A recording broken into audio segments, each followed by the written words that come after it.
Let's make an announcement real quick for people to check us out on YouTube.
I'm ready with the spaghetti. So, welcome to Mark Bell's Power Project, everybody. Thanks for tuning in. Thanks for joining in. I got my handy dandy podcast engineer over there, Andrew Zaragoza, What's up? and just a little bit of a background before we go diving in. I've been a competitive powerlifter since the age of 12. I tried to retire many times, and powerlifting keeps calling me back. So I keep ending up on the platform. I will be on the platform once again February 9th and 10th here in Sacramento. We have the Super Training Classic going on. For those of you that have not signed up for it yet, you need to sign up for it. You need to share the platform with me. We got a lot of great people coming in for it. Jay Cutler is going to be there. We have Matt Vincent lifting. My boy Jesse Burdick will be there. We have Jason Kalipa is actually going to join in. Oh, I'm making Andrew do it, whether he wants to do it or not. And it should be a good time. So it's an opportunity for you guys and girls to come share the platform with some really high level athletes and some really worthless athletes also. So it's I'd love for a lot of you guys to join us, and those of you that are too shy to hit the platform, hopefully you can at least attend. But we also have Charity Witt who's going to be lifting. I'm super excited to see her lift because she's had a kind of a bunch of injuries, and she's a strongman competitor, and a very formidable one at that. And she's on the Rock's new show, that Titan show. So anyway, come join us February 9th and 10th. I've been running this podcast for a long time now. We used to have a different name. It used to be called Mark Bell's Powercast, and now it's Mark Bell's Power Project. And this is what we're doing. This is how we roll. And we're talking about today is we're going to dive into talking about all different kinds of stuff. But the first thing that I wanted to attack before we go diving into carnivore diet and some of these different things is I wanted to address how freaking cool it is. And sometimes, like if I say, fans or like, some of these things, sometimes people might view that as being like pompous or like, it's even weird for me to say that I have like, if it feels weird to you or sounds weird to you, don't worry because it sounds weird to me. Like I know that I'm not The Rock. I know that I'm not, Sylvester Stallone and all these different things. But the truth is just the way things work out today. I do have fans, and the fans matter a lot to me. And because of that, we're going to start to have a fan appreciation podcast where we're going to stick some fans on the podcast. And this Sunday, we're going to be talking with Team Cupcake, who's been highly impacted by some of the information that we share here. And we have a lot of other guests lined up coming up too that aren't just fans, but I want to mix in some fans here and there because we've had too many good stories, right, Andrew? Too many good stories to pass up to not have fans on the podcast. yeah. I mean, when we go to like various trade shows, expos, whatever, we we meet, and I don't mean to like make someone else's story not seem, as valid or, as special. But, we always, even in today's post, like I posted a picture of you and I together, someone's like, your podcast has changed my life. When we see all these fans, they are they are your fans if they're down to, wait 2 hours in line or more. Yeah, well, they're starting to be our fans, buddy. Yeah, well, get ready. I know, and that's when you said fans, like it's really hard. So I thank everybody for listening to the podcast. I thank everybody for following you.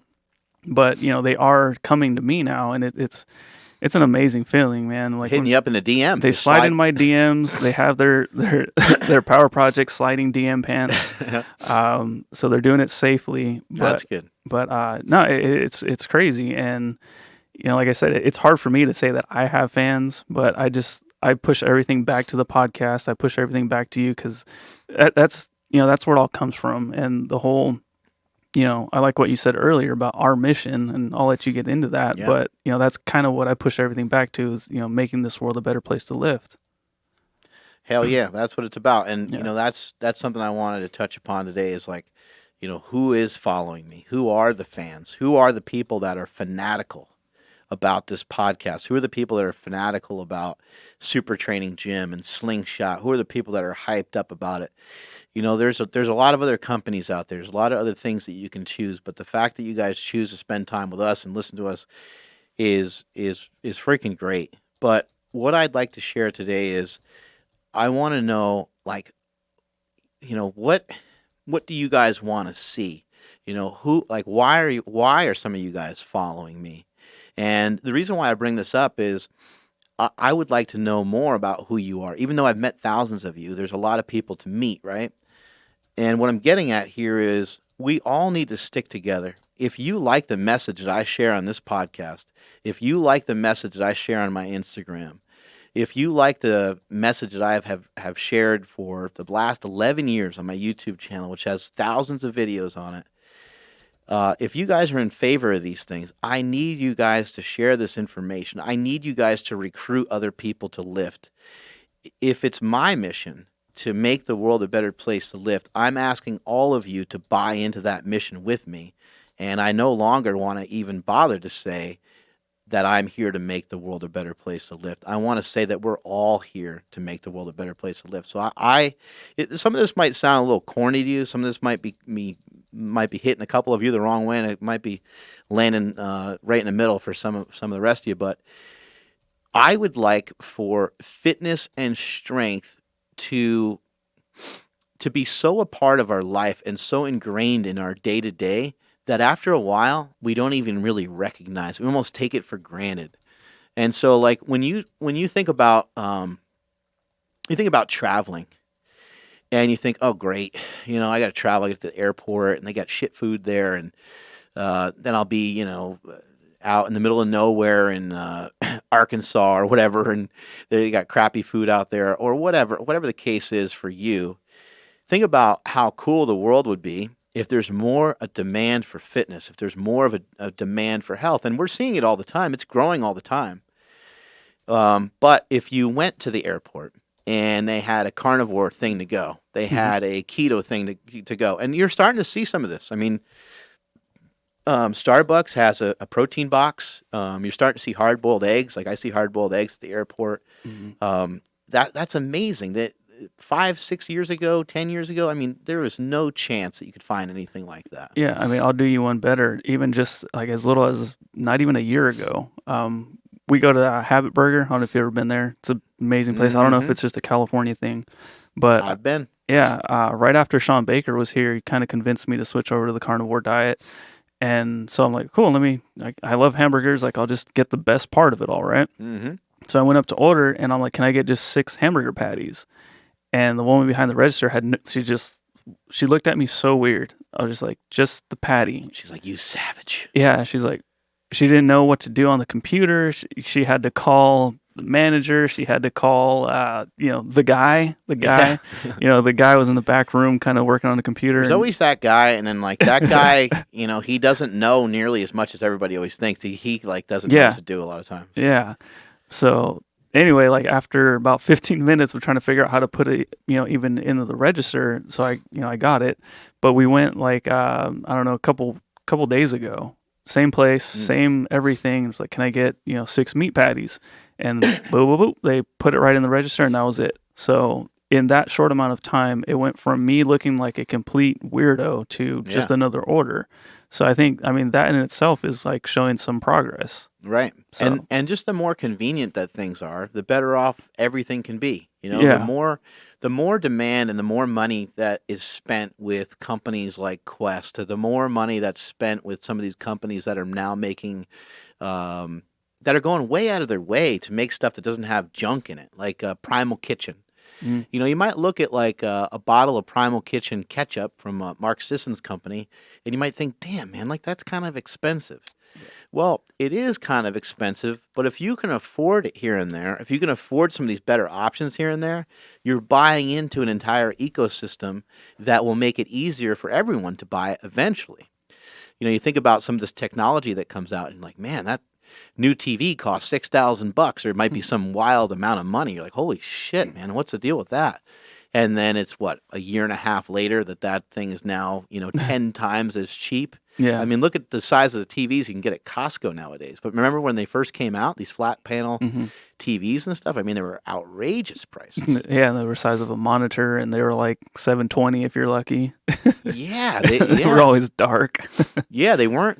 I mean, they weren't even great quality, and they just weren't very big. And you were like, holy crap, man, these things are expensive. But now that more people have realized, look, this is a way better way of watching Hmm. TV, and more people bought into it. Hmm. Same thing can happen for fitness. The same thing can happen with our food. So if we're passionate about it and we're putting our dollars, that's how we're kind of like voting for stuff. We're putting our dollars towards those things. So, like I said, share this message, and hopefully it'll pay off for all of us when we go somewhere and we see fitnessy things kind of popping up, and we have a lot more options, because that convenience is going to be a real driver for new people to get into this space. And that's exactly what we want. And that's why I want you to share this message. I want you to share some of the stuff that I'm sharing and on Instagram and stuff. Yeah, because it's not just Mark's message anymore.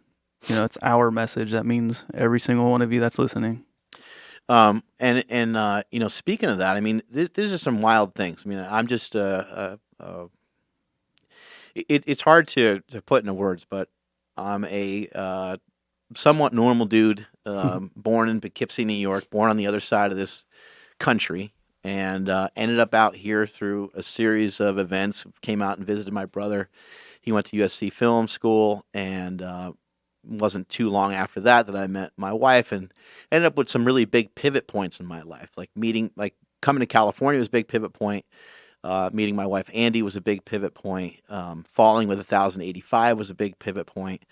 Um, but a lot of these things, they all have led to what they have led to, and it's been a really crazy thing. I mean, it's been crazy to be on Joe Rogan's podcast multiple times as just somebody that just loves lifting. I mean, that's basically what I am. I'm someone that loves lifting, and I was able to turn some my passion for lifting into a career and into inventions, and I have 3 United States patents, and so it's turned into some really fantastic things, and I've been able to build the business around these inventions, around these products that make it easier to lift. Let's face it, working out hurts, and that's what all these products are geared towards. They're geared towards keeping you in the game, even when stuff's starting to hurt. So all these things have been really, really wild. Rubbing elbows with Dr. Sean Baker, the Carnivore Man, and learning all this information about these different diets, and working on a movie with my brother Chris. A lot of this has been just an amazing experience, but I've learned so much. I think what I'm seeing in today's world is a lot of times people want to be motivated and moved by motivation. They want to be motivated and inspired by uh, inspiration, and they want to be motivated and inspired by motivation itself. And it doesn't work that way. There's a lot of like motivational speakers, and you're like, well, wait. Like, if you really think about it, like, what's the backbone that this guy can stand on to be motivational? Well, the only thing that could really truly be motivational would be like action, right? Or or the sharing of information. That's what gets really motivating. That's what really gets inspiring. It's not really motivation. People that are intelligent can motivate the shit out of you, probably better than somebody who's actually trying just to motivate you with some powerful words. If someone's intelligent and or in combination, they have achieved a lot. Like Tony Robbins. You might listen to a lot of Tony Robbins stuff, and for some people, he rubs people the wrong way.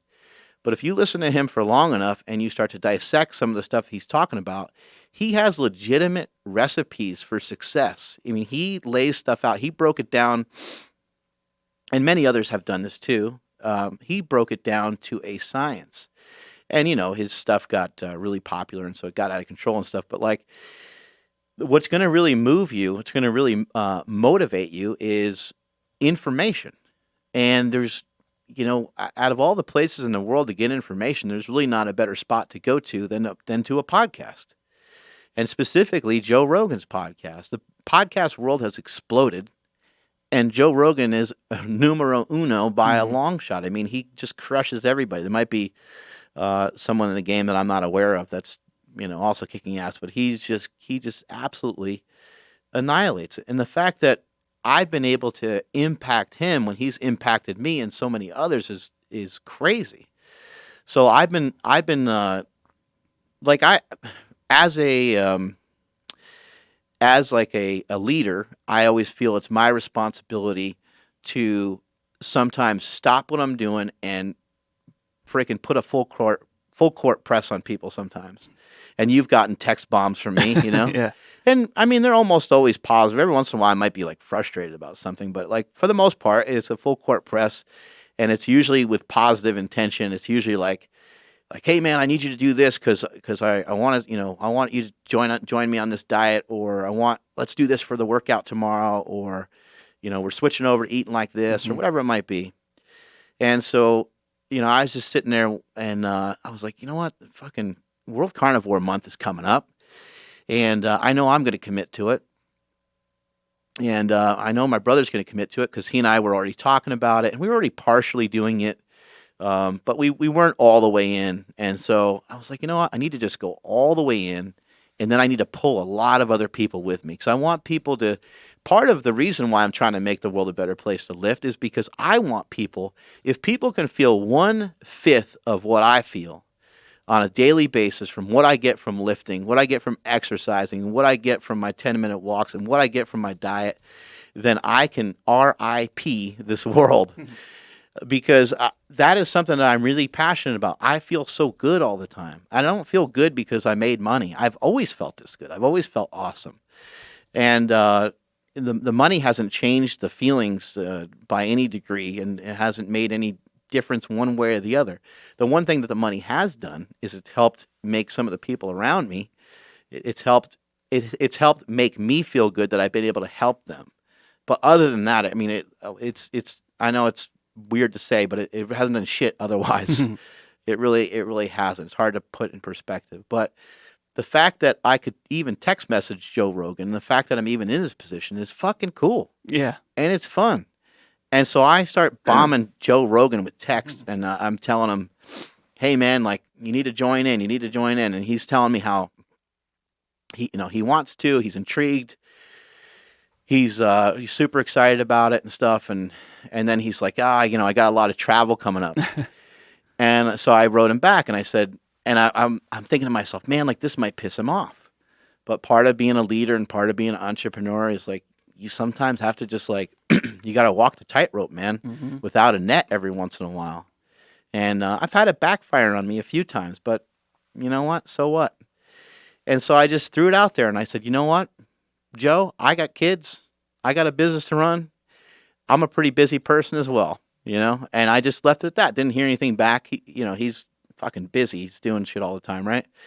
So I didn't hear back from him, and I didn't think anything of it because, just that happens a lot with people that are climbing that ladder the way he is. You don't always hear back from him right away. But so then I'm going back and forth with Dr. Baker. He and I are talking about some stuff.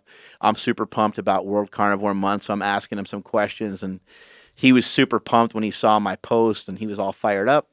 And then Baker screen captures a text that he got from Rogan and says, "Hey, man, you did it. He's in." He said, "Joe Rogan's in." And it was a message from him. And he's like, he said something like, "The Bell brothers won't leave me alone." He's like, "So I'm in on World Carnivore Month." And it sounds so strange, but like, I was so pumped about that. That got me so fired up. It got me so excited because now I know he's going to go on his show. He's going to share his message. He's going to share his experience. And right, wrong, or otherwise, it's going to lead to better. It's going to lead to everything being better, period. So a lot of people might try the diet because Joe Rogan talks about it on his show. I mean, it could literally be millions of people that try it, right? I mean, that's pretty freaking crazy to think about. And if they do, it's not gonna hurt anything. It's not gonna hurt anything. No one's gonna like just keel over and die because we weren't made to eat meat. The fact that we even have to argue it is actually it's amazing because we're not arguing whether you can eat Starburst and peanut butter cups and jujubes and all this weird shit that we've made over the years, right? All this Frankenfoods that we have. Peanut butter cups, though. Ooh. Yeah. Can we stop this for a minute? Let's go get some peanut butter cups. Reese's Pieces or Reese's Pieces? How do you say it? I say Reese's Pieces. Reese's Pieces. Yeah, because it's pieces. And then, do you say Reese's Peanut Butter Cup the same way? Yeah, Reese's Peanut Butter Cups. Reese's. Because it's Reese, but it's his, so it's Reese's. That sounds racist. I didn't mean to completely derail you, but no, we're doing great. What you were saying is funny though, because like, yeah, if you tell somebody I'm gonna go on all carnivore diet, all meat diet, whatever, that's insane, and they're eating Pop-Tart. It's like, but that's not actual food, right? Like you give your kids like Lunchables or something, like that's not actual food or cereal, like it's crazy, but. Yeah, so carnivore diets, it is silly. I think somebody's poking their head in there. Can you pop the door open for a second? Oh, I might have been my dad. I don't know. My dad might be here, but there you go. Well, if you get the code right. Sound like you got it wrong a bunch of times. Oh, hey, it's Smokey. It is Smokey. Hey, Smokey. Oh. What's going on, buddy? Smokey's here to interrupt the program and to cause lots of damage. Yeah, he'll be fine. Oh, he's got to get 2 chairs because he's got to get 1 chair for his fat little feet. He comes in here. He's like, "Oh, this is a way to like be working but not working." He's got it down. He's got it down. It's cool. He comes in here and he searches Craigslist for like motorcycle parts. Pretty much for the most part. The entire time, huh? Yeah. Wow. At least it's all coming out of his paycheck. That's good. Tony on the live chat said that he started doing the carnivore diet since December 26th, and he's noticed a decrease in swelling around his cankles and drop in anxiety and increase in energy. Hell yeah. So that's pretty cool, man. I mean, that's, the point of these diets and the point of training, it goes so far above and beyond just gaining muscle and just gaining strength. Gaining muscle and gaining strength is fantastic because it can show you the progress that you're making and it can make you feel really good, especially as your body starts to change and you start to gain muscle mass. You're like, shit, man, this is great. It's great to be jacked and it's great to be strong. It builds a lot of confidence in you, but it's also doing so much more for you than just that. And same with the diet. The diet is it's not limited to only assisting your aesthetics. It's not limited to only helping you with your strength. It's helping you with every facet of your life. And the more you can take the diet serious, the better off you're going to be. One thing that's not realized, in my opinion, with diet is that any food that you have that's not positive towards your goal is almost like a double negative in some ways. Now, it doesn't necessarily mean that junk food is completely worthless, because it's not. Even French fries have vitamin C in them. So it's not like they're completely useless, but they may as well be completely useless because it's taking up space in your stomach for otherwise things that could help you towards your goal. So not only are you not heading towards your goal, but you're also being derailed towards your goal, and you're filling your stomach up with stuff that's not only is it not good for you, but it doesn't have the nutrients that you're looking for. And so what happens is people are like, you know what, Jan 1's coming, I'm going to go on a diet, or I'm starting my diet next Monday. They get all fired up, and what do? They just start to cut back on calories. And it's like, well, that's not a great place to start, because your body doesn't even really know what it's like to feel good, because you never flooded your body, never flooded your system with nutrient dense foods in the first place. So probably the best place to start would be, let me start with some meat, let me start with some fruit, let me start with some vegetables, and I'll kind of work my way into that and see how that feels and see how the foods treat me. Then, after you did that for a little while, if you can prove to yourself that you can even follow that, which isn't even that strict of a diet, then you might want to think about, okay, now I want to start to take some stuff out of the diet, but I still want to make sure that I'm getting my requirement of protein and still make sure I get my requirement of the essential vitamins and minerals that my body needs in order to move forward. You hear a lot of people will say, I can't lose any weight because I got like a hormone problem.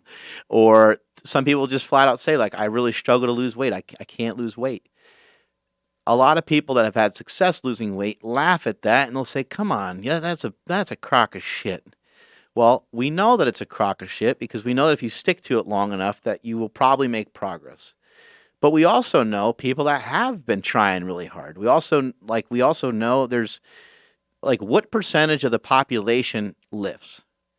Take that percentage of the population. What percentage of the population lifts and puts in a really good effort in their nutrition? Now start to narrow things down. What percentage of the population exercises, eats well, and has the body that they want?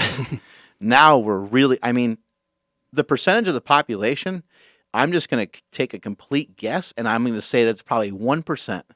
It's 1% of the trained, and it's 1% of the people that are probably following a pretty strict regimen that can absolutely say, yeah, I'm happy with my diet, without saying, yeah, but, a couple weeks ago I was in better shape, and, I'll get in better shape for the summer. A lot of times these things aren't you hear the word sustainable. They're not very sustainable because there's not a lot of nutrients involved in them. When it comes to something like a carnivore diet, which sounds crazy, there are a lot of nutrients involved. There's a ton of nutrients that you're getting from.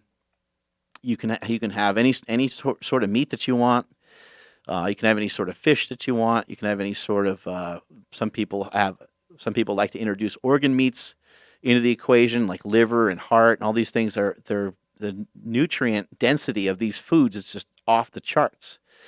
And so, a lot of times, I think that they're trying to cut back on their calories, and they start to cut back on their nutrients, and then they're freaking hungry all the time. And that causes a cascade of problems. If you can figure out a way to gain some sort of control, then you're going to be able to lose weight. But it has to be for a significant period of time as well, because it might take one person 1 week to lose 5 pounds. It might take another person 3 months to lose 5 pounds. Like, that's just the way things are. When I was in school, it's still a struggle for me. I struggle a lot with reading. It takes me forever to read something. It takes me 10 times longer to comprehend much of anything. So that's why I choose to listen to stuff, because I can rewind it over and over and over again. But I will listen to something probably about 50 times until I move on to the next thing. For whatever reason, my brain just drifts and drifts and drifts, and it takes it a while for me to really grab a hold of something. That's why a lot of times on this podcast, some things I listen to or some things that I'm starting to implement in my life, I don't even talk about them until I've been doing them for 3 or 4 months, because I don't even know if it's going to work out the right way. So I gotta kind of take my time with everything. But I think the biggest mistake people can make is when they jump into a diet, is they try to go full blast on it right away. And they try to cut back on their calories, and they're not taking into account, like, the two things that I need to control here, which are kind of almost the same thing, but your cravings and your hunger. Your cravings and your hunger. Cravings, hunger. You cannot pass up the opportunity when you're hungry to eat junk food, because, like I said earlier, it's a double negative. You need, and it's even like a triple negative, because now you're going to induce the cycle of you wanting that bad food again. And if it was something salty, you're going to want something sugary. If it was something sugary, you're going to want something salty. And it just throws everything way out of balance. And you need to figure out a way to gain some sort of control over this monster, which is your body always wanting to be as fat as it normally is. There's so many people that lose weight. There's a percentage of the population, they say somewhere around 90% of the population has lost weight. So we don't have a problem with losing weight. We have a problem with figuring out how to maintain that weight loss. How do we keep that weight off? There's a problem I mean, you can go on forever with some of this stuff, but part of the problem isn't just your food. It's not just your nutrition. It's you are the byproduct of everything that you ever heard, anything you ever thought, and on top of that, anything you ever thought that somebody thought about you. That is ingrained and embedded into every fucking cell that you have. So if you can kind of think about your fat loss, if you had your fat just out of your body, you can kind of picture there's like almost like a spider web, whether the fat cell shrinks or not. There's almost like a spider web attached to it where it wants to just boom open up again, and it wants to stretch back out to where it was, because you usually want, your body is comfortable at that set point. Your body's used to weighing that weight. Your body's used to being 200 or 250 or whatever your body weight, 300, whatever your body weight is, your body's used to that. And your body's like, we need to go back to that. We need to get back to that level. Now, your body doesn't automatically bounce back to that. You have to have bad habits again in order to get there. But the cascade of problems start when you start messing with these opportunities that you have. You should actually be hungry. Like, being hungry is a human necessity, in my opinion. You should be fucking hungry. It's been part of evolution forever, and people keep stuffing themselves with food all day, and in my opinion, it's causing a lot of problems. I think it slows down our thought process, so in a way, it makes us dumber. The unhealthy foods that we're eating are causing a cascade of problems with our hormones in our body. But the main thing is that if you're not allowing yourself to be hungry, then you're probably not going to eat foods that are nutritious for you. Because if you're not hungry, it's really easy to eat a pizza. If you're not hungry, how fucking hard is it to eat a chicken breast? If you're not hungry, there's probably no possibility, if you're not that hungry, that you're going to eat chicken breast. My nieces and nephews stayed with me for the holidays, and they'd come into the kitchen and they're like, I'm really thirsty. Can I have orange juice? I was like, I can get you water. They're like, nope, never mind. It's like, okay, well, you're clearly not dying of thirst. You must be fine. And there was a couple other occasions where that happened. And that's happened with my kids, and that's happened with even myself. Like, what about, you ever just have like a shit day? Like, you just have a shitty day and you're just, I don't know, you're kind of bummed. You're not like depressed. You're not like going to, throw yourself off a bridge or anything, but you're just kind of bummed out for whatever reason. It just wasn't a great day. And someone's like, hey, let's, go here. And they mentioned something healthy. Let's go over here and get like a salad or whatever. Let's go over here and get this, let's go to sushi. And you're like, oh, I don't feel like that. And then what do? You get a burrito, right? Or you get tacos or something. And you get something that's off the plan. And I think that a lot of times we think that that's going to fulfill what we're looking for, because we feel like we're stressed out. Oh man, I'm stressed out. I'm kind of bummed, and I don't want to think about my diet, man. I'm just going to eat whatever. Well, when you eat whatever, it's going to promote you eating whatever. It's also going to lead to you being disappointed in yourself, because this is something that, now, some people just don't care. And if you don't care, then that's actually not a bad place to be. But for most of us do care. And when you continually fight against the way that you're trying to set yourself up and what you're trying to go towards, then you're going to be in constant stress. You're going to have constant anxiety. There's so many people that will say the things that we worry about and the things that cause anxiety are 90% of it, it's stuff that we can't do anything about. That's fucking bullshit. That's bullshit. You're in control of everything. You're in control of everything. I mean, you literally are in control of everything.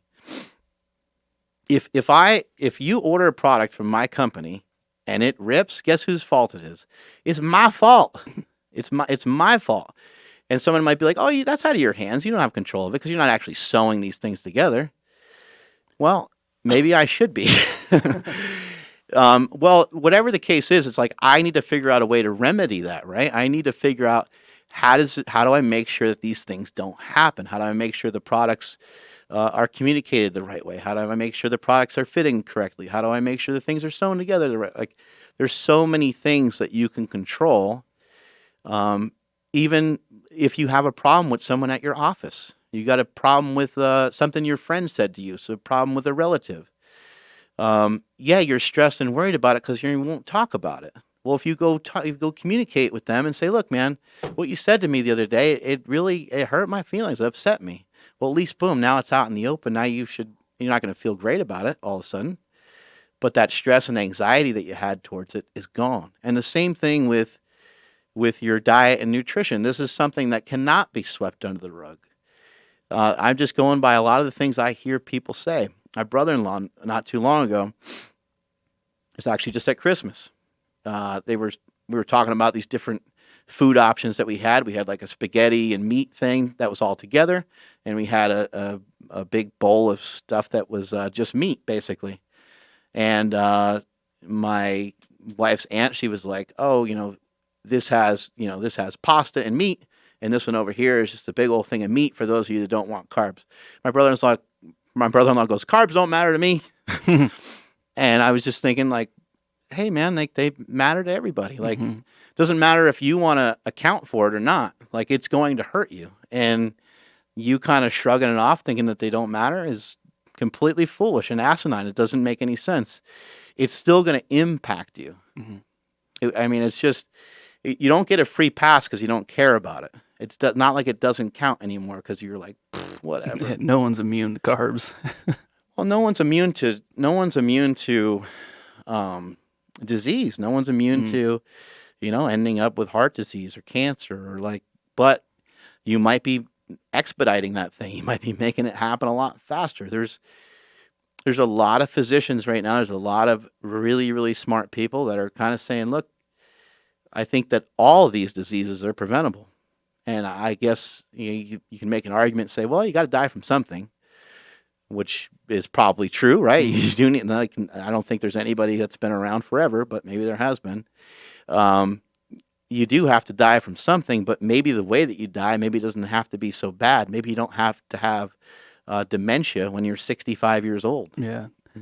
That's my favorite argument from people who smoke is like, oh, we're all going to die someday. Like, yeah, but you're going to get it a lot quicker and you're going to feel way worse. Right. So I think if, we can, it's a little bit extreme right now, but I think someday, I think you were saying this a while back, like if we seen whether like poor food choices the same way we see people smoking cigarettes, it's like, whoa, like that person smokes, like, whoa, that person's down in a Pop-Tart, like, yeah, damn, I didn't think that. I think, oh man, yeah, people are still doing that. Yeah, it's 2019, people still do that. Yeah, and hopefully, hopefully we can all help each other out, and hopefully we can help each other make changes. And I think something like World Carnivore Month is great. Whether this is the ultimate diet or not, I think it's very debatable on what's the best diet, and so therefore, I don't think anybody can definitively say that there's this diet or that diet is the absolute best. But I will say is like, can't we all agree that eliminating a bunch of junk for a month is probably a good idea? Yeah. And one thing I don't want to have happen with this Carnivore Month is I don't want anyone to be deterred from it just because they're like, oh, what's going to happen to me if I don't eat vegetables? Well, you know what? If you really feel that way, just continue to eat some vegetables. Like, I don't care. I just want you to try out the main basis of it, and that's to have a large percentage of your food come from meat. Yeah. I have a feeling that people that do ask about, oh, what about my vegetables? Like, I'm not going to, like, how much vegetables are you eating right now, though? Like, chances are probably not that much. Yeah, no one even likes vegetables. Yeah, Let's they just kind of face it. suck. But Unless you put a bunch of crap on them, put a right. bunch of stuff on them, and that's where the vegetables get to be actually quite harmful. Is like they end up being a delivery system for fats that aren't good for us. I mean, Hmm. a lot of times people are dumping on salad dressing, dump on 30 or 40 grams of fat on something, they're not even thinking about it. Yeah. It's like, man, you just put 300 calories on the 50 calories worth of vegetables. Hmm. And yeah, the vegetables are probably pretty good for you, but that amount of random calories is probably not great. Yeah, I think the one of the best parts about a carnivore diet is just it's a really good teaching tool. It'll teach anybody, like, hey, you don't actually need to have the main course and then all your extra sides, which your sides end up being a salad dumped with dressings or, whatever it is, your hamburger with your fries. Like it just pulls away all the garbage that you realize that you don't actually need anymore. And for that alone, I think that's, the like I said, it's the best teaching tool for like teaching somebody how to go from not being on the diet to like, hey, how simple is this? Right. You just eat meat, and that's it. I think that's great. I think that, getting back to the hunger thing, being hungry is important. And when you only have one option, you're going to kind of sit there and allow yourself to get hungry. It sounds kind of weird, but like it's the only food that you're going to eat. So unless you're hungry, you're not going to it's not going to sound appealing to you at the Hmm. moment. So like for me, like I'm fasting and as much as I say this, I do like to share what I'm doing, but I also don't like for people just to do what I'm doing randomly. If you haven't fasted before, then don't mess with it. If you've never done the carnivore diet before, do not mess with fasting. I know a lot of you are going to ignore it and they're just going to do what I'm doing, but anyway, I always feel like I got to say that. But I'll fast. I'll fast for 18 hours or 20 hours, and when the fast is over, like I'm looking forward to that food so much. Like we have a training session to do here today, and when that training session is done and I get to go home, I can't wait to kill some food. Probably eat about 2 meals and go for a walk, and then I'll be off to bed, Hmm. and I'll restart the whole thing tomorrow. But when you're hungry like that, it keeps you on your plan. It keeps you on point. If you're not hungry and you keep stuffing yourself, as I was mentioning earlier, then it's really easy to sneak in some extra food. It's really easy to have this kind of up in the air feeling about your diet. Ah, that's not so bad. Like that, I don't eat that. You hear that all the time. I don't eat that bad. Hmm. Well, you eat bad enough to keep you that fat.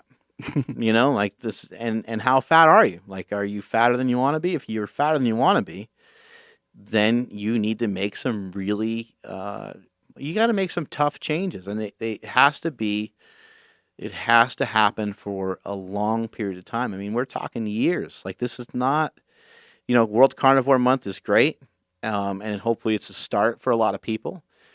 But this whole process takes years. I mean, you're what about maybe like a year and a half or so into you. I know you did keto diet before you and I even met. Hmm. How long are you into messing around with some different diets and stuff?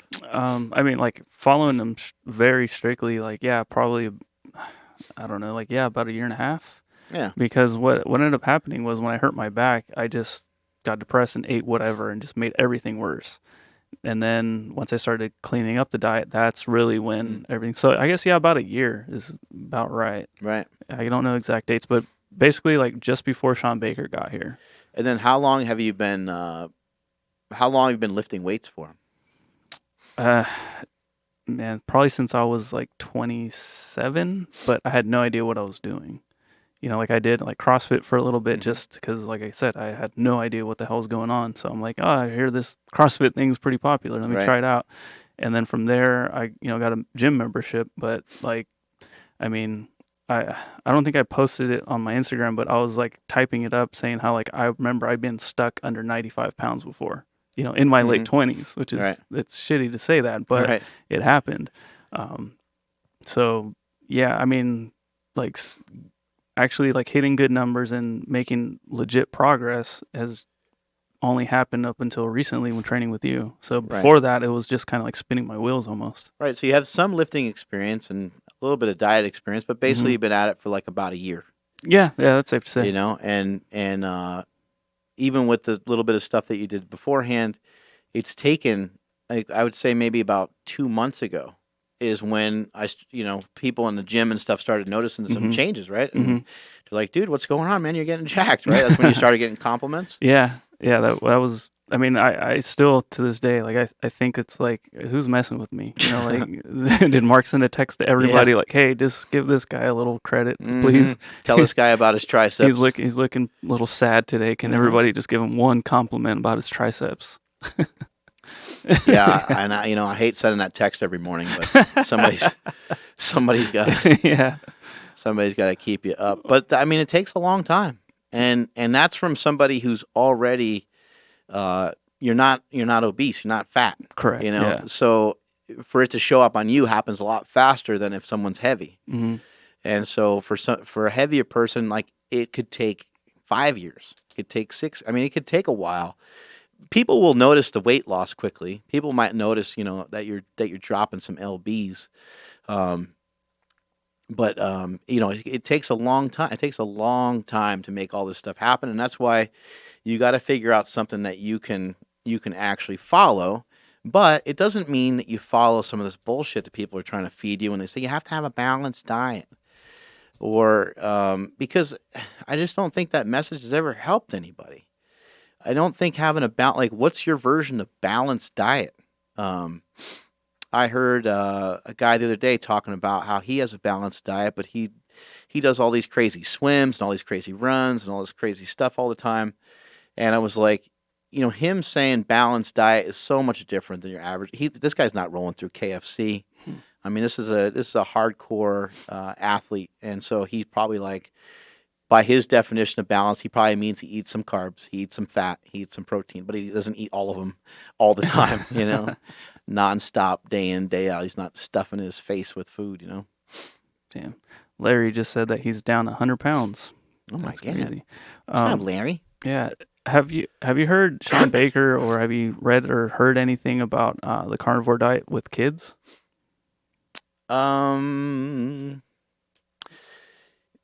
I have not heard much about that Mhm. about kids in particular, but they basically operate the same way that we do. They do need some other stuff, but I mean, I think what I always like to stick to is when Dr. Baker says meat heals. I really like that phrase because I'm a believer in that. I think that eating, getting people to eat, getting people that don't typically eat that much protein, getting them to eat more meat is probably very healthy. Getting our society in general to figure out ways of ingesting more protein is probably very healthy. Getting our children to have more protein is a huge positive. Um, just follow your kid around for the day and write down what they ate. You'll be horrified, and you'll see like, oh my God, they had 175 grams of sugar, Yeah. they had 8 grams of protein, and they had 81 grams of fat or something. Yeah. Like some really weird lopsided diet. You'd be like, oh my God, what the hell happened? I know it's tough with Jasmine. Like, she'll have her dinner and she'll be, oh my gosh, I'm so full. And it's like, okay, well, we'll put your plate away, blah, blah, blah. And then 2 seconds later, she's in the fridge, like, hey, I thought you were full. Oh, I'm looking for a snack. It's like, no, you can't have a snack if you got to finish your dinner. Like, Right.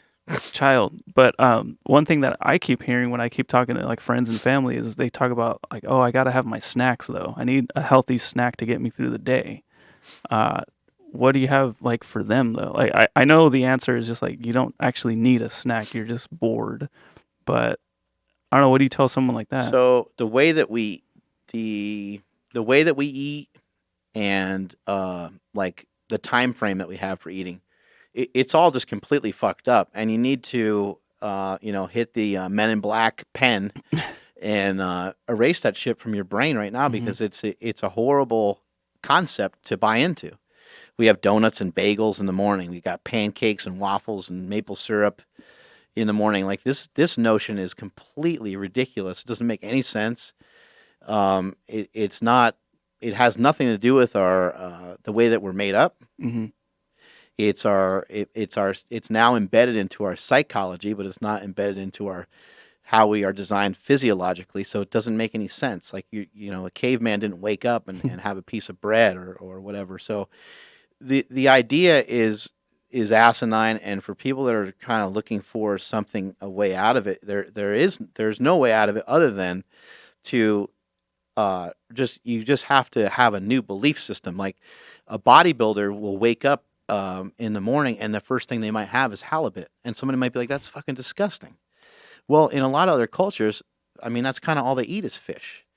And for a bodybuilder, they're like, this is the nourishment that I need, and this is what I'm going to eat.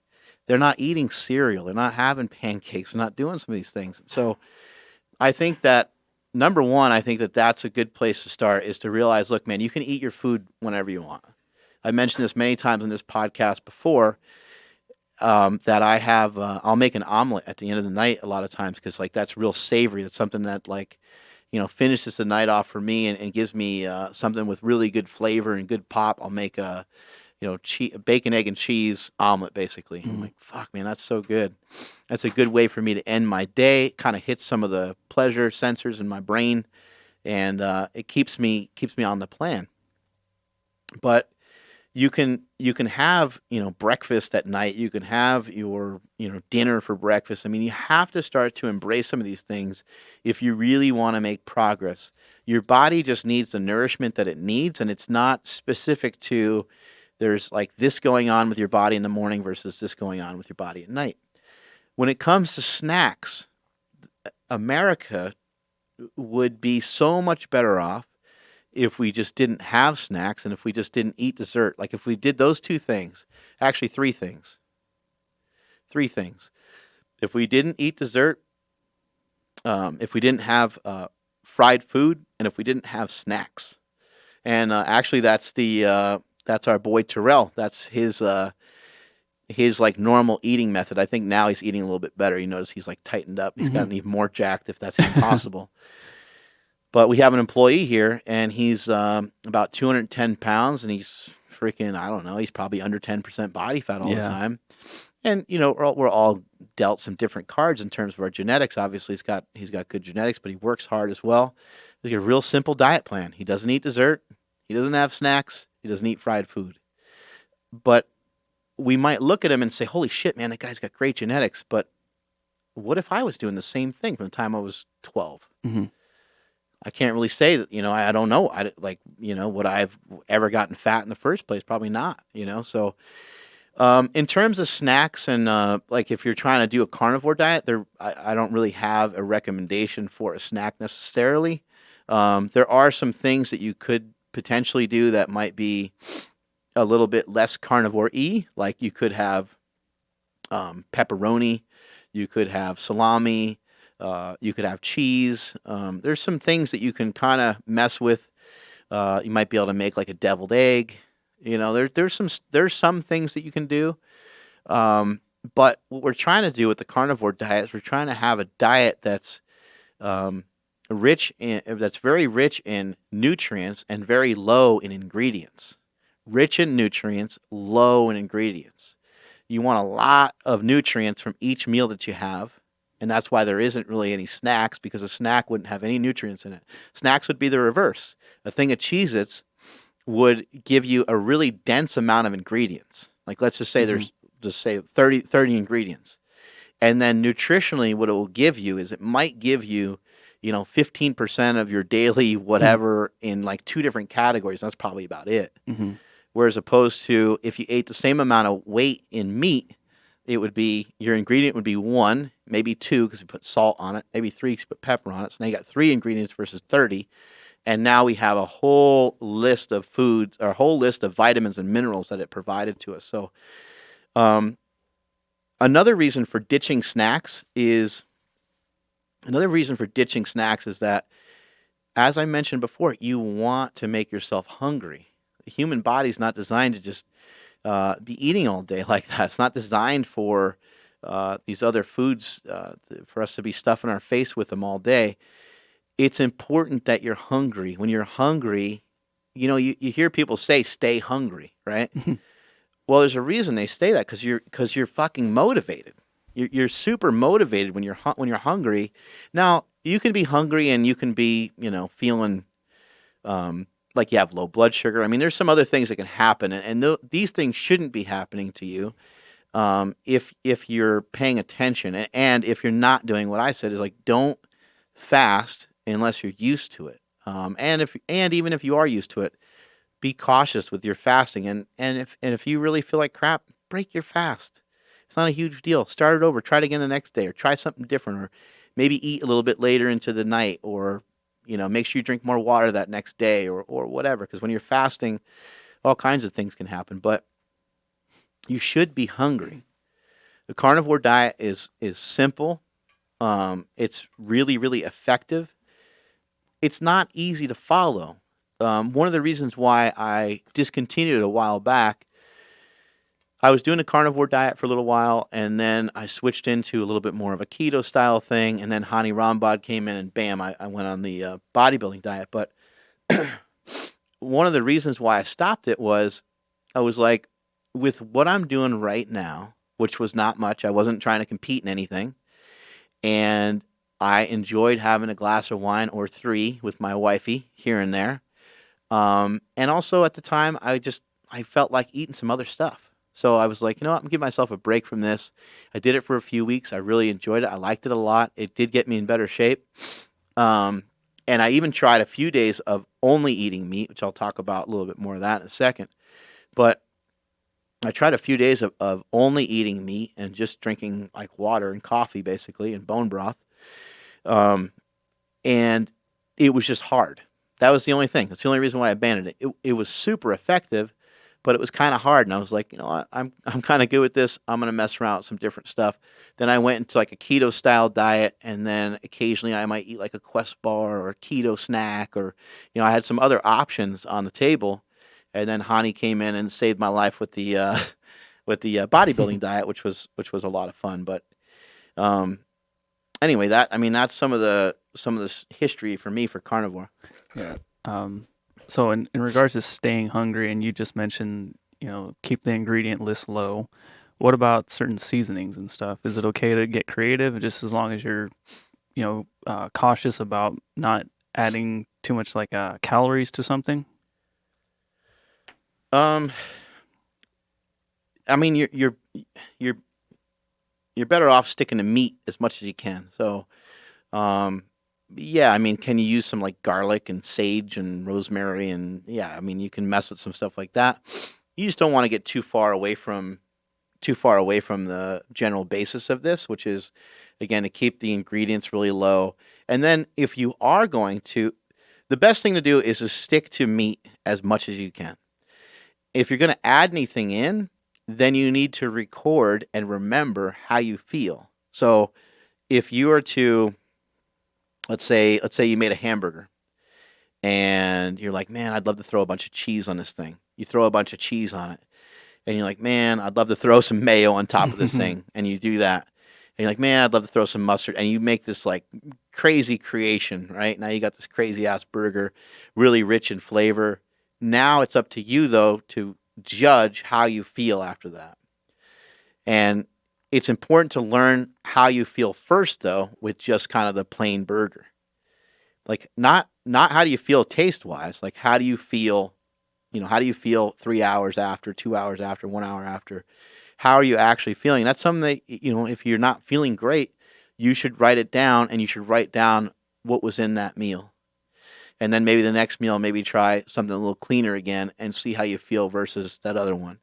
And start to line it up and start to try to make sense of it, because that's what we're trying to find. We're trying to find a happy medium between having as a low amount of ingredients as possible, but something that's still passable to our palate, that's good enough, that keeps us excited and motivated about it. Like for me, thinking about diving into, I think we're gonna have some salmon tonight. Thinking about diving into some salmon or a fillet tonight with some butter on it. Like I can't even think of anything. Like I'm so pumped about that. I don't have anything else. I don't have anything else in my mind, so I'm super excited to devour a lot of that. Now, one thing that's cool about a carnivore diet, even keto style diet, it's not that calories don't matter. It's just that, in my opinion, calories always matter, but the degree to which they matter, I believe personally, is a lot less than what people think. I think that it's a sliding scale of 4, 5, 6, 800 calories per day. And I think that there's so many other factors that go on in the human body, and there's so many other things that determine what we do with these calories. So a calorie is a calorie. You hear so many people talking about that. I don't. I understand it is a unit of measure. It's the only unit of measure that we have. But I also think that there's, if you don't want to count calories, there's a lot of effective ways to lose weight without even bother messing with any of that. So for me, I eat until I'm full. I don't eat when I'm hungry because I'm messing around with some fasting, and the fasting helps to partition some of the calories. But as I mentioned, somebody might be in this caloric deficit and they might struggle to lose weight. They might lose weight at a really slow pace and they don't understand why. But it's probably because their overall calories per like month is probably not low enough for them to continue to make progress. So I just this concept of counting your calories daily, and it's like your calories don't reset just because you went to bed. Mm. You know, Hmm. it's just the way that we do it. It's just the way that we record it, and I don't think any of um, it's not as accurate as I'd like to see it to be. So I don't count calories, but you can eat until you're full. Learn how you're feeling from it. Eventually, when the goal is to try to lose weight, you'll eventually have to figure out ways of stopping a lot of your old bad habits, which a lot of times that's overeating. A lot of times that's snacking in the middle of the night. A lot of times that's you eating stuff that you're not supposed to be eating. Hmm. Those are kind of the main offenders, right? And you will have to figure out a way at some point to probably eat a little bit less than you used to. The good news is, so that's bad news, right? But the good news is that through lifting and by making yourself leaner, you can rev things up a little bit and you can create a bigger engine that needs more fuel, and therefore you can eat more. Um, to elaborate on that a little bit more, the carnivore diet is a diet that is very rich, based in different types of meat. And when I say meat, then people ask, "Hey, can I have bacon?" Yeah, you can have bacon, but like, let's not overdo it because bacon is a really big offshoot of pork, and there's a lot of ingredients in there. Can you have some bacon every day? Sure, but what I would suggest is have some days that don't have bacon in there. Just see how you feel eating a couple eggs that are scrambled, eating a couple eggs that are over easy or over medium or over hard, however you want to make them. Judge how you feel eating the eggs different ways. Judge how you feel eating the eggs with the bacon. Judge how you feel eating the eggs with no bacon. Judge how you feel with eating eggs with. I had some sausage the other day. I bought some Applegate sausage and it was freaking delicious. But with all these things, you still are going to have to pay attention. I was saying I'm not a fan of calories, but they still matter. And so, if you're going to eat sausages that have 16 grams of fat per serving, that's something that you can't just ignore it. You can't just Hmm. be like, "Oh, I'm on this thing, so I'm going to just do this." It doesn't make any sense to deprive yourself of all these carbohydrates and all these sugars and all these things, and then to flood your body with something that's going to give you so many calories that you won't make any progress with losing any body fat. To me, it's like you're really shooting yourself in the foot. Hmm. Chris just asked a really good question, and this is pretty good, especially because if you're fasting, but if you're only eating 1 or 2 meals a day, how are you sure you're getting in enough protein? That's a lot more complicated than I'm qualified to really answer. But if you look up stuff, and we're going to have him on the podcast soon, so we can ask him stuff like this. Thomas DeLauer, Mm. look, he's got a great YouTube channel. He's got great information. Look up some of the stuff that he taught. Just go on YouTube, type in Thomas DeLauer fasting, and you're intermittent fasting. You're gonna see so much great information from him. But basically, there's a lot of things set up in our body that help us to preserve the tissue that we have. The body is designed for survival in a lot of ways, and so it doesn't want to just randomly strip off muscle and burn it for fuel. And so I guess if you can kind of think of it this way, like if you're fat and you start to deprive yourself of some food, most likely the things that are going to burn are probably sugar and fat. And your muscle being used up probably isn't going to happen as much. And then also through fasting, through some real, longer period fasting, there's a lot of hormones, a lot of things that end up in your favor that don't allow you to lose muscle mass. There's been studied a lot, and I am also a believer that when you lose any amount of weight, that you're going to lose some muscle. I think it'd be ridiculous to say like, hey, if you do this, you're going to lose 10 pounds, 10 pounds of fat. You're not going to lose 1 ounce or 1 pound of muscle. Like, I definitely can't assure Hmm. anybody of anything like that. But there's not a diet in the world that I'm aware of that could say that either. So um, and I think the amount of protein that we need is A, it's less than we think it is. B, I think that the amount of protein that we need when we utilize fasting is way less than we need. So, and also too, I think your body will auto regulate itself a little bit too. So, like when I go home tonight and I eat, I may not eat 300 grams of protein, but I'll probably have, I don't know, 225 or something. I weigh about 240, so that should be sufficient enough. Um, and then who knows what will happen the next day? Maybe the next day I have 300. You know what I mean? So it might, Hmm. and that's what I was saying earlier about calories. It's like, well, a person might have 2,000 calories this day, 1,800 this day, and so that kind of needs to be accounted for. What does it look like during the entire week? And so I don't think that protein is a huge issue. I know that this is just some from my previous bouts of fasting. I have not noticed losing any muscle. And Sema does a lot of fasting, and he's fucking huge. And you never want to just take a few people's word for it, but just from the information I've heard, it doesn't seem to have some of the negative effects that you might think it would. Hmm. We have another tough question here. He's asked it before, and I remember I was trying to get Gavin Murphy to answer it for me, but he couldn't quite get to it. But Clayton's a chef, and he has to taste a bunch of food. Mm. How can we make sure this guy doesn't get fat?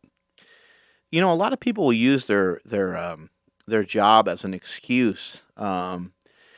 Somebody might say, oh, I got to go out and have drinks. I got to buy. I'm a sales guy, and I got to Mm. go out and have drinks. And even if your job is in the alcohol industry and you have to taste drinks, a lot of times you'll find some of the most successful people in those areas are people that don't really fuck with drinking too much. Hmm. And they might drink, but they're not going to get drunk. And that's the same thing for this guy. It's like, um, try bits of food. I mean, when you go to a nice restaurant, um, there's probably multiple reasons for this, but like they don't they don't give you a big old Hmm. chunk of steak. They don't. It's really rare to go to a really high end restaurant and have them serve you like a 16-ounce steak. They're going to give you like, I mean, you're lucky if you're getting like something that's 6 ounces. You know what I mean? I remember getting so bummed out the first time I went with you somewhere nice, Yeah. and I was just like, "Oh yeah, we're gonna pig out," or "Oh, Yeah. You're like, oh, what's this? all right, cool, it's a leaf." Yeah. Yeah. You're like, oh. Sweet. And part of the reason they do that is because the quality is pretty good. Hmm. And so for this guy in particular, I mean, he can take chunks of this and that. But like, how much do you really need to? I think that you can tell what something tastes like pretty good.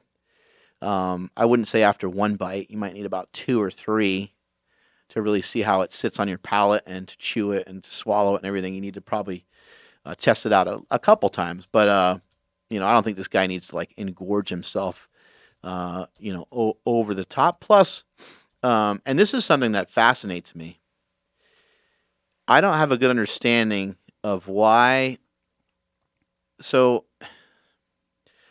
let's see, like if I put a peanut butter cup in front of you or in front of myself, it's my Hmm. favorite thing. If someone was to drop one here in front of me, I would still be excited about it, just as if it was the first time I've ever eaten one, almost. Um, and I don't know why. Like, why is that? Like, Hmm. doesn't my brain Doesn't my brain like my brain knows, right? My brain's like, hey, we've eaten that before, um, but for some reason it's not enough. For some reason, like you need to feel it at that moment. But how come? And even if let's say I ate 10 of them, and then somebody came in with another 10 of them, I would still be pumped. It's Yeah. like it somehow I don't know why our brain is that way, but it almost like it's almost like it forgets Mhm. what you just did 10 seconds Yeah, ago. why can't it be like I was gonna say like a movie, but if it's a really good movie, you don't mind watching that again. But like, why can't it be like a mediocre movie where you got through it? All right, cool. I don't need to do that again. But no, damn peanut butter cup. You just want to watch that movie over and over again. Yeah, or yeah, like reading a book or a movie. That's a great example. Yeah. Back to your question about snacks, because I think I didn't really give. I just said you shouldn't have any snacks, you fat bastard, which is true. I mean, I do think it's important that in order to make these changes that I'm asking you to make, you have to really dig deep and you have to change your mindset. And it's going to be hard. I'm not going to ever try to sell you on that it's going to be easy. All this stuff is made to be difficult. Anything that you want in life is going to have struggle. It's going to have resistance. It's not going to be easy. When you have a craving or when you want a snack, and these are other shit answers that you can put on your top 10 most hated things that I've ever said, but this has actually worked for me. So one thing that you can do when you want a snack is eat, but just eat something that's on the plan. You can do this until your heart is content. So you can something that I would do in this situation, especially considering that it's carnivore month. I might eat my dinner, and I might go, oh my god, all I want to do is like I just want to still eat. I'm freaking hungry. So I'd get up. I'd probably make some like bone broth. I probably wouldn't really care to eat any more meat, and I would probably sit down. I'd probably drink that for a little bit. Then I'd see like, okay, like you still want to, you still want to go for it. Here are some of my options. Option number one, make the omelet, right? Option number two, go for a walk, which is a shit answer to somebody who's hungry. And option number three is go to bed. Like this is where you have to toughen up. This is where you have to ask yourself, how bad do you want this? You need to think back to when you went to take your jacket off or your hoodie, and your shirt pulled back up over the top of your head, and everybody made fun of you because you got love handles. This is that moment where you need to fight back against that shit, or you got picked last in dodgeball at school because you're the fat kid, or whatever the thing is that happened to you. This is where you need to use that material. You need to use that thing that broke your heart or pissed you off, or maybe you lost a girlfriend because of it, or maybe maybe you lost out. Maybe you're losing out on stuff now. Like maybe you're lonely because you don't feel good enough about yourself to even pursue somebody else. This is where you have to really use that fuel. And this is where you can say, look, I can go rummage through that pantry right now and eat every box of cereal that's in there. And I can eat all the crap that's in there. Or I can make a stand and change the way that I am forever. And if you do this enough, it's awesome, because just trust me on this.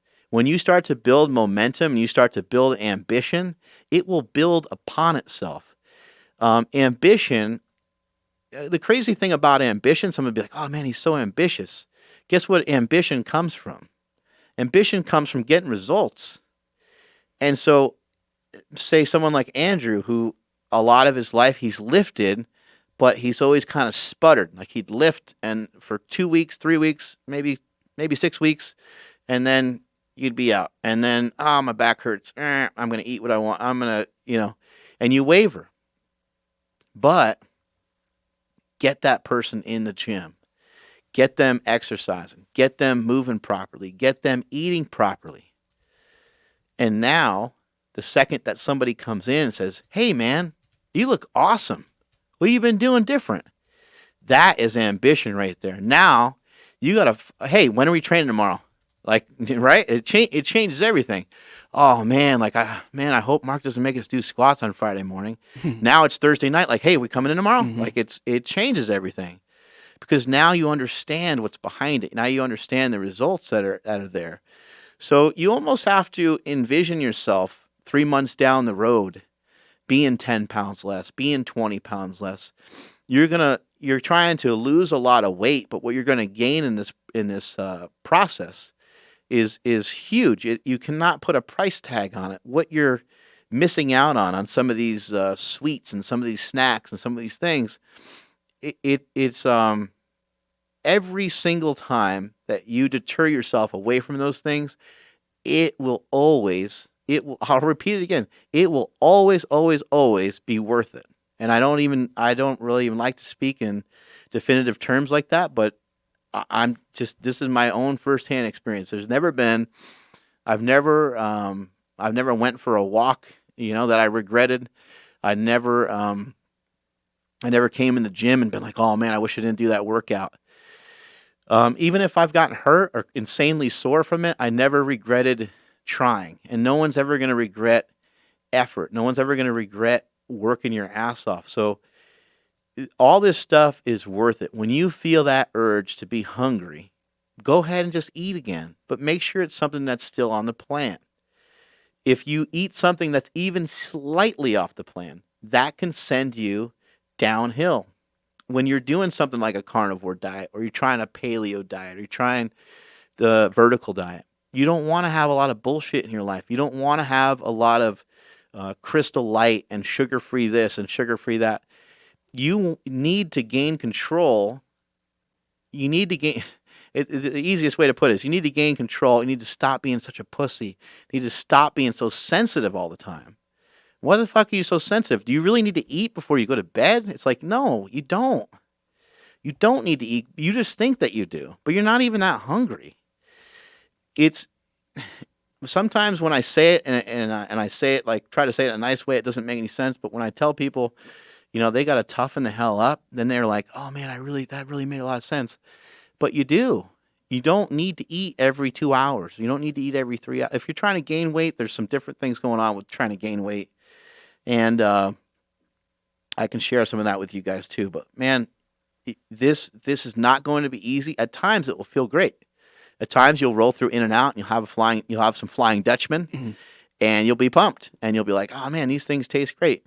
But the diet isn't about having In-N-Out burger, you know, every single day. The diet is you're trying to rid yourself of a lot of ingredients and you're trying to have nutrient dense foods. And I don't think In-N-Out burger or McDonald's or any of those places are the spot to go for it. However, if you showed yourself that you can have some restriction, you can gain some control over your diet, maybe it would be kind of fun to go have some Flying Dutchman. Mhm. So if you did it here and there, I don't think it's a huge problem, but it's your new way of celebrating as opposed to drowning your sorrows in a bowl of ice cream. Yeah, I think what you said about the mindset of imagining yourself, a month from now, two Yeah. months from now, I think that's huge because I know I've heard it. I'm sure you have, where somebody will say like, I want to lose weight, I want to be in shape, blah blah blah.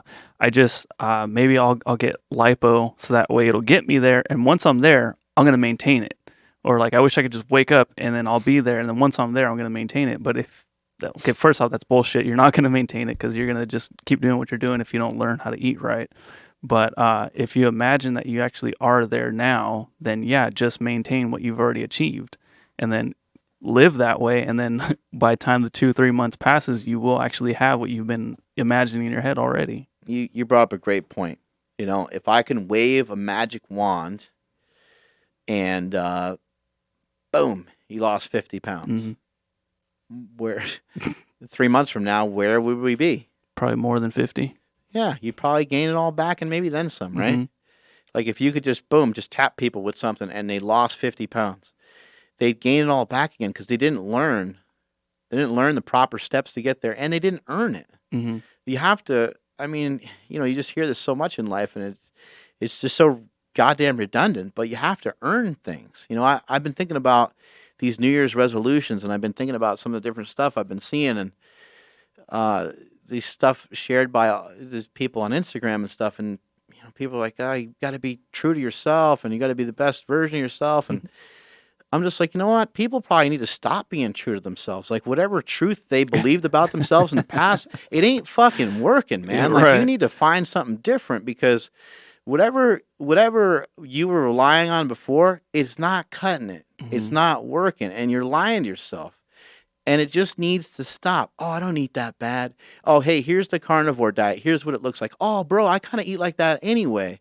Hey, here's some intermittent fasting. Yeah, you start eating at like 2 o'clock. Oh, I kind of do a version of that. No, you don't. You don't. You suck. You suck at all these things. This is a major hole in your game, and just admit it. We all got holes in our game, and it's time for some of you guys and girls out there that are listening that are stuck. It's time that you recognize there is so much that you can do about it. And even when you get stuck, even when you feel like there's no way out and there's no road home, you can still figure it out. Yeah, you figure it out. Can't give up. Yeah. So going way off topic, you seem to have a pretty busy weekend. How'd it go over there at the old UFC fights? Oh yeah, the UFC fights were great. Yeah. Got to see Bones Jones. Got to see him fight. That was amazing. Yeah.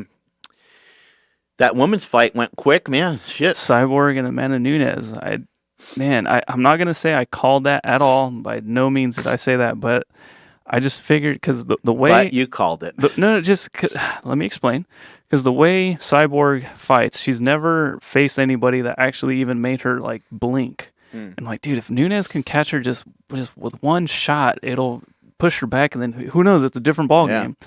And sure enough, man, she came at her, and Cyborg was like, "Wait, I'm Cyborg. Like this doesn't affect me." And she just kept haymakers, right, and just kept getting clawed. And Nunes was so precise with her shots, man. It was ridiculous. And dude, that last KO shot was vicious. Oh man, it was sick. You know, I think.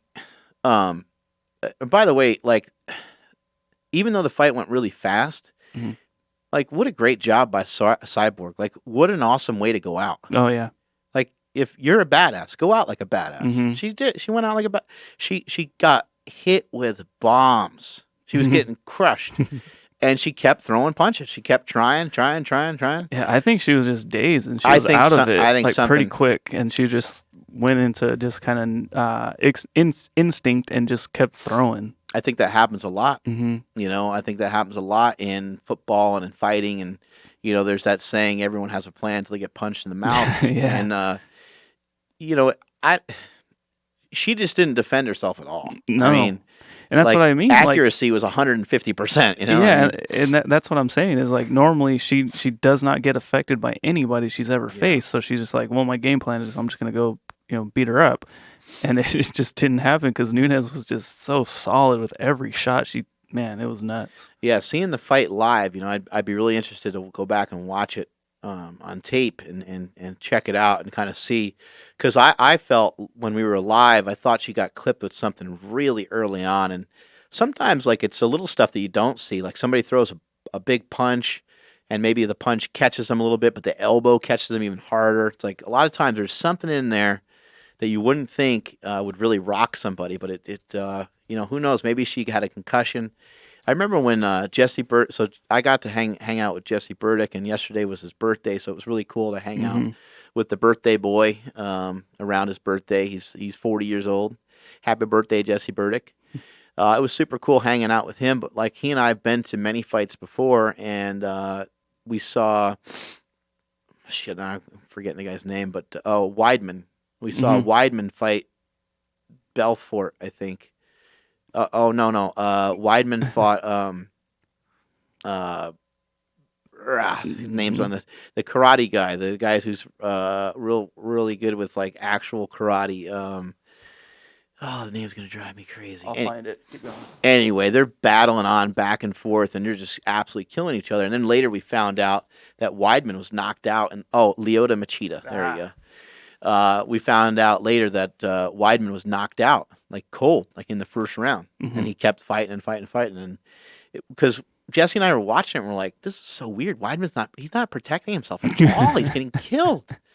And not that he was knocked out. I'm sorry, he got a concussion early in the fight, and so he was just like out of it. He didn't know what the hell's going on. And later on, after that fight, a lot of information came out. The corner kept yelling at him, "Hey, you know, you gotta do this," and he didn't do any of it. Mm-hmm. And, like, he just went out there, hands by his side the whole time, just getting kicked in the face and punched. But yeah, it's always fun to go see those fights, and I've been fortunate enough to see, uh, Michael Jordan. I've been able to see him up close. I've seen Charles Barkley play. I've seen. I'm trying to think football wise. I don't know who I've seen football wise because I've been to a lot of football games, but no one's really sticking out that much football wise. But yeah, I've been to a lot of sporting events, and I've seen a lot of great athletes over the years, and it's just amazing to watch them function and Mm-hmm. to see how they are, and see, like, how relaxed Bones Jones is coming to the ring, and just it's kind of easier to point these things out after somebody wins, but um, it is the sign of a champion when the guy is able to probably, like, do things and see things a little differently than everybody else. Like Bones, just it kind of seemed like he had a real distinct plan. The people that we were sitting next to, uh, they were reacting a lot to what Gusterson was doing, but, like, when I was watching, I was like, it doesn't really look like he's doing much. And it seemed like Bones knew he's doing the whole time. And Jones, he went for like 2 takedowns. They got stuffed. And he's like, okay, I'm just going to kick this guy in the Mm-hmm. legs until he can't take it anymore. Yeah. And that's what he did. So you see the end result, the end of the match is like ground and pound. And that's the way it ended. But it's all set up with these little choppy kicks to the leg the whole time. That Mm-hmm. probably hurt like hell. Yeah, I was pretty bummed to see a former guest of the show, Chad Mendez. He lost that first fight of the main card. Yeah. That was a bummer. And then I got to check out the Jeff Nowitzki podcast with Rogan to figure out what the heck is actually going on with John Jones, his drug test. Yeah. Well, we might be able to ask him ourselves because we might have him on the show. So. Oh, there you go. Just kidding. I'm just gonna wait till he comes on here and I'll ask him. Mm-hmm. That's cool, man. I was watching your IG story. And you're like, I got killed when you had your phone out, and like the security guard got you or something like that. Oh, yeah, or just yeah. someone hit you or something. Yeah, they plowed me over. It was awesome. It was fun going to that fight, and it reminded me of a couple years back when I just didn't have dough to, like, make things work out. I'd like always just figure out a way. Like, I'd show up places without a ticket, and then just, like, figure out a way to, like, get in or buy a ticket after the show started and get it cheaper, and Mm-hmm. or just figure out a way to finagle my way in there. And so with this fight, Jesse had some tickets through Jeff Nowitzki, and they were great seats. I mean, they were floor seats, and, like, it was awesome. But we didn't have enough. We had like 8, and we had 10 people. And so Jesse and I were in, like, the nosebleeds, and we were switching out with Tiny Tiff and Jeremy Avila, and we kind of going back and forth, and I kept trying to see if we can get another ticket. I checked with Amadeo because he mentioned he was there, and I was checking with a bunch of other people. And Bart and Gio were there. I ran into CT Fletcher, and I'm kind of hustling around asking people. And Jesse's like, man, he's like, it's over with, man. We're just going to be up in those nosebleeds. I said, don't talk like that. That's no way to be. I said, listen, man, I know how to be a fugitive. We'll figure this thing out. So the guy that was in front of us when we were had the floor seats, he was fucking hammered. And he was a huge fan. And he had an extra ticket. And he's like, I'll sell you this extra ticket. He's like, no one else is going to take it, I don't think. I was like, yeah, but you only have one? And he's like, yeah. He's like, I only have one. And I was like, well, shit. I said, I need 2. And he was like, I don't know. He's like, he said he might have a friend that's going to come. Might have another ticket or something. But he knows the guy. Yeah, yeah. And anyway, that never happened. And then, like, so we kept rotating in and out, of these seats going from the nosebleeds back down. Then we saw the guy again. He was like, man, he's like, I said I was going to sell you those tickets. He's like, I'll just give it to you. I'll just give it to you. Like, you don't even need to worry about it. I was like, I was like, we have 2 people though, so I can't really do anything with it anyway. And my brother was at the fights too. My brother got a ticket from Bo Hightower, and I contacted Bo, and he was like, I don't have anything extra. The thing was totally sold out. Yeah. And then so I just, I was like, you know what? They always say it's totally sold out, but, like, I'm going to try to find out. So I went to the box office, and I asked them if they had any tickets, and the lady's like, no, I don't think so. And then she obviously wasn't the right person to talk to, and it's other girls like, no, she's like, we got a couple extra tickets somewhere. Mm-hmm. And so they were like checking out the seats and stuff like that, and we ended up getting some awesome seats. I just had to pay for it though. That's the Yeah. only thing. That's the only catch. But That's a little different than back in the day. yeah, it's a lot different. It wasn't too crazy. It wasn't. I mean, it could have been a lot worse damage, but Yeah. you know what? It's just worth it. Sometimes it's just worth it. Like we went down to L.A. We were going to have a good time no matter what. Didn't really matter where we ended up sitting, but it makes a difference. Yeah. And so why not go for it, right? No, for that was kind of a special night, right? It was Bones Jones coming back. Yeah. Yeah. Well, I was just kind of thinking, like, I don't know, like, maybe I'll never get this chance again, so why not go and just go for it? So, yeah, it's whenever I get a chance to see someone who's high level at anything, I'm always impressed. It's always cool. Even just like, I went to see Jerry Seinfeld play when he was here in Sacramento, and it was like, or going to see Joe Rogan do stand up. I love seeing people that are really good at shit do what they do best. It's impressive. So that was really cool to see Bonesy. Yeah. How did you do it? Yoga. Yoga was interesting. It was hard. It gave me some flashbacks of me falling with some big weights because of the position I was in. They had like, one knee was in and I was like laying on my back, and I was like, man, this is like kind of how I fell with a big weight, with the 1,085 squat. But it was really, really good. Like when I gotta say, like when I went home, watched some TV with the wifey, and I just was like, I haven't really felt this relaxed in a long time. Like not even from getting out of the hot tub or anything. So it was cool. I mean, there's something like I don't think it matters what it would be. I think if you went into a room and there was someone in there that talked to you and it was dark and they had some nice music on, I think that would be amazing. I think you could probably run studies on it and it would probably do some wonderful shit for people. But like almost like nap time in school, That's kind of what it reminded me of. I mean, it wasn't. It was Yin Yoga, which I don't even know what that means, but that's what we did, and it was almost all done on the floor, and so none of it was difficult. It was just kind of like laying and moving in some different positions and then holding them. And when we get into a position, she's like, "We're going to hold this position for 3 minutes." And I'm like, "Oh man!" Oh no! Like we're like 30 seconds in, and I'm already dying. Yeah. It's hard to breathe. For me. I guess for anybody, but like it's hard to breathe when your body is twisted or when your body's like bent. It's harder to breathe than if you're standing up and your chest is up in the air. It's harder. But they talk a lot about, they center everything around your rib cage kind of, which is really good for me because my rib cage is always down. It's part of my posture, and it could be from being like, from lifting for so long and having tight chest muscles. It's all pulling me like forward. And then also just, gaining size in your arms. My arms weigh more than somebody else's arms, so they pull you forward. And so, having them, constantly remind you to breathe. And she just kind of kept saying, that just whenever you get stuck, just breathe. And it's like, what a great metaphor for life. It's true, too. Like, why sit there with your body all tensed up? Like, why not just relax?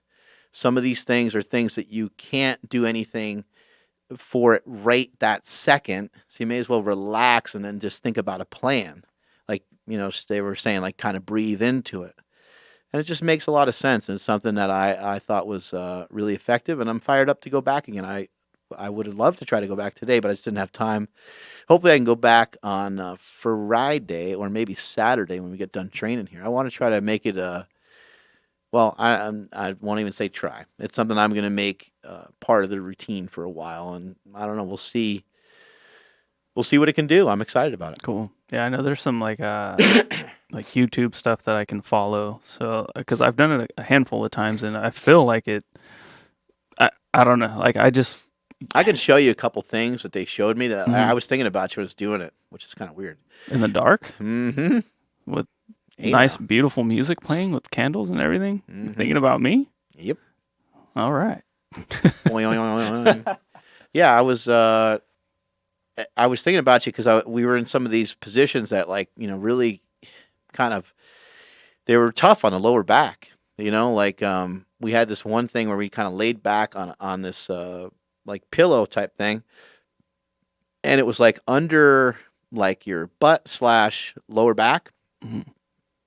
and you started with your knees. You started with your feet flat on the ground, and your knees are bent, and you let your body just kind of melt over the whole thing, right?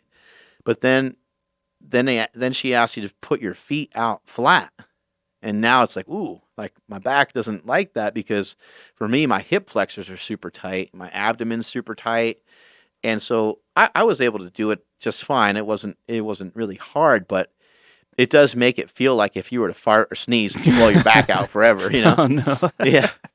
Or if somebody made you laugh, that you might die. And so I was like, wow. I was like, and then I was wondering, like, I'm like, shit, man, like, does this lady understand like how fucked up I am? Like, I might not be able to like get out of this Mhm. position, you know? And so, but once we did, I felt fine, but it was amazing. Yeah, it really challenged my back and challenged my spine. And there was a couple other movements that we did where I was like, oh shit, like I don't know how I'm going to feel after holding this for Mhm. 5 minutes because I've never done it before. Mm. And it wasn't that bad. It was actually really really cool. It didn't take any strength, which was kind of cool, because for my first time there, I don't think it'd be a good idea to like, be on one foot trying to hold Mhm. my other leg or like that stuff's just. But and the reason why I think it's so effective for me, or at least that this one time that I went, the reason why I think I liked it so much rather is because it was because of how easy it was. If I went to some hard ass yoga class, it would probably been overkill. Who knows? I might be sore and all jacked up from it right now, and I might kind of hate it. But Mhm. I liked the pace of it, and I liked just the way that it was. So it worked well for me. But that's I also would understand that if I didn't like it, that I would just perhaps try another class. So those of you out there trying to do something new for your New Year's resolution, going to the gym or hitting up a CrossFit or whatever, the first one you go to, if it doesn't work out the way it did for me with my yoga, then you may want to just, Mhm. give it another shot. Try things a couple of times. Even with this carnivore diet, it's World Carnivore Month. I want all you guys to join in on the fun, but I don't. You don't. If you go off the diet a little bit, then you know, uh, don't worry about it. Just try to get back on it. Keep working. Just a quick rundown on the foods for carnivore diet. I mentioned you got meat, you got bone broth, you got water, you got coffee, um, salt, pepper. Anything outside of anything outside of that starts to be eggs, butter, even butter. I mean, you once you start to get outside of that is when you start to get outside of some of the confines of a carnivore diet, but it doesn't mean that you're not still following carnivore plan because the main goal is to get most of our nutrients and most of our nutrition from the meat. So if you end up eating some vegetables, not a huge deal, but I would suggest that you work on getting rid of that stuff from your diet so you can see who are the perpetrators, what ingredients are offending your body, what ingredients are causing inflammation. Um, who knows? It could be vegetables. You don't know unless you tried, right? Cheese is somewhat acceptable on the diet too, but I would say that abstaining from all dairy would be a good option for a little while. I have some dairy in there because I don't have any problem with it and it feels fine to me. But I'm also going through some weeks without any dairy. So I would suggest that you keep the ingredients to a minimum. If you want to gain weight with this diet, then I would suggest some fasting actually can even help you gain weight because if you fast for periods of time that are not as long, it will make you so hungry that you'll probably eat more than normal. So you could still try some fasting if you want to gain weight, but mainly you'd want to eat 5 or 6 meals every day, and you'd want to try to get a nice influx of calories. And one way to do it would be through milk if you can stomach eating milk. I buy raw milk when I buy milk, um, raw whole milk, and not all states even allow for that. I drink kefir, which is like a liquid yogurt basically, which most people think is disgusting. Mhm. And I buy everything plain. I buy plain yogurt. I buy plain kefir. You can't, unfortunately, you can't have anything in it. You can't put shit in it. It's just the way that it works. So if you don't like those things, then just don't buy them. That's probably the easiest thing. But you have a lot of options when it comes to meat, and you may want to try to make different kinds of meat. Like, think about how common it is to make two different things for breakfast. Like, you might have eggs, you might have bacon, you might have eggs, you might have sausage, you might have eggs, you might have ham. But when it comes to like dinner, it's like steak or chicken. Well, you can have both. I mean, you can make up some chicken and some steak. You can make up some fish and some chicken. You can have some different combos. So there's some wiggle room on some of this. People have asked about rotisserie chicken. Not a great option because usually the ingredients are through the roof from the ones you get from the store. But if you want to throw a whole chicken or a whole turkey or something like that in your oven, then go for it. I think some people make too big a deal about the red meat. The red meat is important. It does have a lot of great ingredients in it. But having some meals come from chicken or from turkey or from birds in general, I don't think it's a bad idea. You can get chicken thighs if you want to try to get more fat. Heart, liver, any of those kinds of things are going to be very nutrient dense. Those are all fair game. And then, in terms of eggs, try to buy the omega-3 eggs if you can afford it. And in terms of grass fed, I don't know how much it matters. I don't know how much is just for profit, and I don't know what the difference is between 100% grass fed and grass finished and all this different shit. I don't know who's telling the truth and who's not. But I usually try to buy grass-fed when possible. I'd say for the most part, most of my steaks are not grass-fed, but most of my ground beef is grass-fed. You just do the best you can. That's not really what the fight is. This isn't a fight against vegetables either. This is not a fight. What we're trying to do is we're trying to teach ourselves how our body is supposed to feel when we have nutrient-dense foods and low ingredients. And just try to keep it that simple. And if you end up eating some spinach, don't demonize yourself and don't think that you jacked everything up because you had some damn spinach or you had some kale or some broccoli or whatever. You'll just have to answer to Dr. Baker, and then that would be between you and him.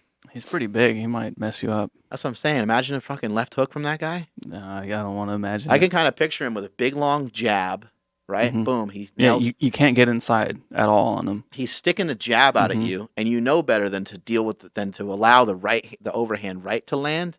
But I can picture he's just landing that jab at will, You're circling to the 'cause right, he's so- circling to the right. and just, then wham, he throws a left hook in there, just a tight little boom over the top, and you're just out cold. yeah, you're just avoiding that right, and then all of a sudden he can catch you with a left hook.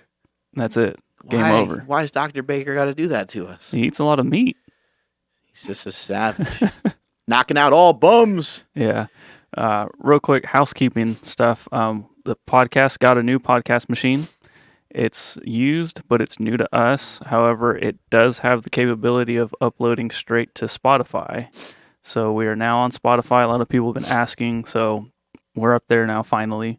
Pretty excited about that because a lot of the younger folks listen to podcasts on Spotify. And congrats to Mike O'Hearn and his girlfriend Mona. They finally announced that they got a bun in the oven. Hey now. Yeah, and so when we recorded the podcast out in Malibu, they announced it there first, and they were like, "Ooh, we should probably hang on a minute because we haven't really told anybody." So we've been kind of holding back on that episode, and that will be released this Saturday. So we have that to look forward to, and then Sunday we got Team Cupcake Powerlifting. Oh yeah, Team Cupcake. Yeah, we're gonna give him a phone call, and that should be fun, man. Because he's a huge fan of yours, and you've changed his life, and he's now changing other people's lives. He's getting ready for a bodybuilding show. Yeah, We got to go change our own lives. We got to go lift. We got some bench pressing to do. So strength is never weakness, and weakness is never strength. See you guys later.